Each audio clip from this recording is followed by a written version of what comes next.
স্পষ্ট করে বলে দিতে চাই, সরকারের অবহেলা আমরা সহ্য করব না। ডিগনিটি ইজ নন নেগোশিয়েবল, অর্থাৎ আত্মমর্যাদার প্রশ্নে কোনো আপোষ নেই। কথাটি কোনো সাধারণ ছাত্রের নয়, কথাটি 5 আগস্টের বিপ্লবের মহানায়ক হাসনাত আব্দুল্লাহর। কার বিরুদ্ধে এই হুঙ্কার, কার চোখের দিকে তাকিয়ে এই হুঁশিয়ারি? উত্তরটা শুনলে চমকে যাবেন। হাসনাত আব্দুল্লাহর এই হুঁশিয়ারি খোদ ভারতের দিকে। 16 ডিসেম্বর আমাদের অহংকার, আমাদের বিজয়। কিন্তু ভারতের প্রধানমন্ত্রী নরেন্দ্র মোদী এই দিনটিকে এমনভাবে স্মরণ করলেন যা দেখে মনে হলো 1971 সালে বাংলাদেশ বলে কিছুই ছিল না, সবটাই ছিল নাকি ভারতের দান। মোদী টুইট করে বললেন, India had a historic victory, অর্থাৎ ভারতের এটা একটি ঐতিহাসিক বিজয়। আর ঠিক এই জায়গাতেই বারুদের মতো জ্বরে উঠলেন হাসনাত আব্দুল্লাহ এবং সাদিক কায়েম। তিনি পরিষ্কার বলে দিলেন, আমাদের সীমান্তে সন্ত্রাসী আর খুনিদের আশ্রয় দিয়ে আপনারা বিজয় দিবস পালন করছেন, সেটিও আবার বাংলাদেশকে বাদ দিয়ে পুরোপুরি ভারতের বিজয় দিবস। চলুন তাহলে নরেন্দ্র মোদীর টুইটটি ব্যবচ্ছেদ করা যাক। বিজয় দিবসে তিনি লিখেছেন, on Vijay Diwas we remember the brave soldiers whose courage and sacrifice ensured India had a historic victory in 1971। শব্দগুলো খেয়াল করুন, India had a historic victory. এখানে বাংলাদেশের শহীদদের কথা কই, মা বোনদের সম্ভ্রমের কথা কই, মুক্তিবাহিনীর কথা নেই, এমনকি বাংলাদেশ শব্দটা পর্যন্ত নেই। মোদির এই টুইট প্রমাণ করে ভারত 1971 সালকে দেখেছে শুধুমাত্র পাকিস্তানকে হারানোর দিন হিসেবে। তারা মনে করে এটা তাদের যুদ্ধ, তাদের জয়। আমরা বা বাংলাদেশ যেন এখানে কেবল একটা দাবার গুটি। হাসনাত সাদিকরা বলছেন, এটি কেবল একটি টুইট নয়, এটি হলো সেই পুরনো মাস্টার সার্ভেন্ট অর্থাৎ প্রভু দাস মেন্টালিটি। তারা বোঝাতে চাইছে, আমরা তোমাদের স্বাধীন করেছি, তাই আমরা যা বলবো তোমাদের সেটাই শুনতে হবে। কিন্তু 24-এর প্রজন্ম এই দাদাগিরি মেনে নেয়নি। তারা বলছে, 71-এ আপনারা সাহায্য করেছেন, আমরা কৃতজ্ঞ, কিন্তু তার মানে এই নয় যে আমাদের সার্বভৌমত্ব আপনারা পকেটে পুরে রাখবেন। মোদির এই টুইটের জবাব দিতে হাসনাত আব্দুল্লাহ একটুও দেরি করেননি। ফেসবুকে তিনি যে স্ট্যাটাস দিয়েছেন তা এখন ভাইরাল। তিনি লিখেছেন, any attempt to undermine our sovereignty, land or borders by sheltering terrorist, vote riggers or killers will be met with equal resolve. Hasnat এখানে কাদের টেরোরিস্ট বা কিলার বলছেন? স্পষ্টতই তিনি শেখ হাসিনা এবং তার দোসরদের কথা বলেছেন।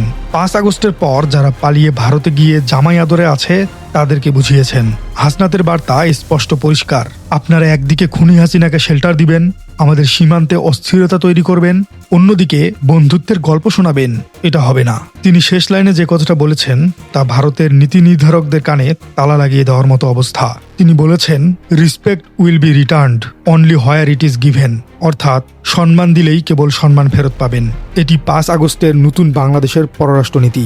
আমরা আর নতজানু নই। হাসনাত প্রমাণ করলেন দেশের স্বার্থে তারা খোদ পরাশক্তির চোখের দিকে তাকিয়ে কথা বলতে পারেন। ঘটনা কিন্তু এখানেই শেষ নয়। ডাকসু ভিপি সাদিক কায়েম বিষয়টিকে নিয়ে গেছেন আরো গভীরে। তিনি ওসমান হাদির উপর হামলাকে দেখেছেন এক বিশাল ইন্টারন্যাশনাল কনস্পিরেসি বা আন্তর্জাতিক ষড়যন্ত্র হিসেবে। সাদিক কায়েম তার পোস্টে লিখেছেন, The problem for small countries dealing with larger neighbors powers is that the latter often seek to control the former. অর্থাৎ বড় প্রতিবেশী দেশগুলো সবসময় ছোট দেশগুলোকে নিয়ন্ত্রণ করতে চায়। সাদিকের মতে শেখ হাসিনা এবং তার দল ছিল ভারতের ইমপ্লান্টেড রেজিম বা সাজানো সরকার। 5ই আগস্ট জনগণ সেই সরকারকে উপড়ে ফেলেছে, কিন্তু তাদের মাস্টার বা প্রভুরা এখনো হাল ছাড়েনি। ওসমান হাদিকে কেন গুলি করা হলো? কারণ হাদি এই মাস্টার মাইন্ডদের বিরুদ্ধে কথা বলেছিলেন। তিনি ভারতীয় আগ্রাসনের বিরুদ্ধে সোচ্চার ছিলেন। তাই সাদিক কায়েম মনে করেন, হাদির রক্ত ঝরানোর পেছনে সেই একই শক্তির হাত রয়েছে যারা হাসিনাকে প্রশ্রয় দিয়েছে। সাদিক কায়েম একটি গোপন রিপোর্টের কথা উল্লেখ করেছেন, যার নাম হলো ডেল্টাগ্রাম। তিনি বলেছেন, Today's Deltagram report demonstrates why the interim government should have acted much earlier. কি আছে এই ডেল্টাগ্রাম রিপোর্টে? কেন সাদিক কায়েম বলছেন সরকার দেরি করে ফেলেছে? এই রিপোর্ট কি প্রমাণ করে যে হাসিনাকে ভারত শুধু আশ্রয় দেয়নি, বরং তাকে ব্যবহার করে বাংলাদেশে অস্থিরতা তৈরির ব্লুপ্রিন্ট আঁকছে? বিশ্লেষকরা বলছেন, ওসমান হাদির উপর হামলা এবং এই ডেল্টাগ্রাম রিপোর্ট দুটো একই সুতোয় গাঁথা। আজকের পর্বে আমরা উন্মোচন করব সেই ভয়ানক সত্য যা জানলে আপনার পায়ের মাটি সরে যাবে। সাদিক কায়েম তার পোস্টে ভারত বাংলাদেশ সম্পর্ক বা হাসিনা ভারতের সম্পর্ক বোঝাতে অত্যন্ত অপমানজনক কিন্তু বাস্তব একটি শব্দ ব্যবহার করেছেন। তিনি বলেছেন, মাস্টার অ্যান্ড সার্ভেন্ট ইকুয়েশন। তিনি লিখেছেন, an implanted regime consisting of loyal servants such as Hasina and Kamal served their master with remarkable enthusiasm. অর্থাৎ হাসিনা এবং কামালের মতো অনুগত দাসেরা তাদের প্রভুকে অর্থাৎ ভারতকে উৎসাহের সাথে সেবা দিয়েছে। সাদিক কায়েমের মতে হাসিনা সরকার বাংলাদেশের জনগণের সরকার ছিল না, তারা ছিল ভারতের ইমপ্লান্টেড রিজিম বা চাপিয়ে দেওয়া সরকার। 5 আগস্ট জনগণ সেই সার্ভেন্ট বা দাসদের তাড়িয়ে দিয়েছে, কিন্তু সাদিক সতর্ক করে বলেছেন দাসেরা পালিয়েছে কিন্তু মাস্টাররা তো পালায়নি।